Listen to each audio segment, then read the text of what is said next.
Inilah sejarah asal-usul surah Al-Fatihah dan keutamaannya yang jarang umat Islam ketahui. Pernahkah kalian merenungi makna di balik surah yang setiap hari kita baca dalam solat? Surah Al-Fatihah bukan hanya sekadar bacaan wajib. Di baliknya ternyata tersimpan sejarah luar biasa, keajaiban yang menakjubkan, dan keutamaan yang tak terhingga. Surah Al-Fatihah yang berarti pembukaan, dahulu diturunkan di Mekah pada masa awal kenabian.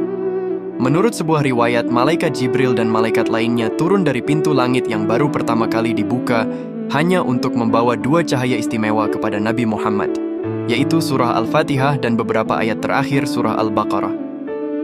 Saking agungnya surah ini, diriwayatkan bahwa iblis sampai menangis ketakutan saat Al-Fatihah diturunkan karena keberkahannya yang luar biasa.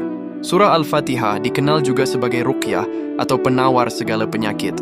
Dahulu ada kisah seorang sahabat yang berhasil menyembuhkan kepala suku yang sakit hanya dengan membacakan surah Al-Fatihah. Hal ini tentu menjadi bukti keajaibannya. Rasulullah pun membenarkan keampuhan surah Al-Fatihah ini sebagai obat dengan izin Allah. Surah Al-Fatihah adalah ringkasan dari seluruh isi Al-Quran dan kitab-kitab suci sebelumnya. Semua ajaran mulai dari tauhid hingga petunjuk kehidupan terkandung dalam 7 ayatnya. Di dalam solat, setiap kali kita membaca Al-Fatihah, kita sebenarnya sedang berdialog langsung dengan Allah. Di setiap ayat yang kita ucapkan, Allah memberikan respons yang menunjukkan betapa dekatnya hubungan antara hamba dan Sang Pencipta. Surah Al-Fatihah adalah doa yang sempurna. Di dalamnya kita memuji Allah, mengakui kebesarannya, memohon pertolongan, dan meminta petunjuk ke jalan yang lurus. Setiap keinginan dan kebutuhan hidup manusia tercakup dalam 7 ayat ini. Banyak ulama mengajarkan amalan membaca Al-Fatihah untuk melapangkan rezeki dan mengabulkan hajat.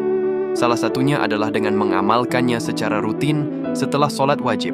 Dengan memahami dan meresapi maknanya, surah Al-Fatihah memiliki kekuatan untuk menghilangkan kesedihan, kegundahan, kegelisahan, dan ketakutan dalam diri kita. Surah Al-Fatihah adalah hadiah istimewa dari Allah bagi umat Islam.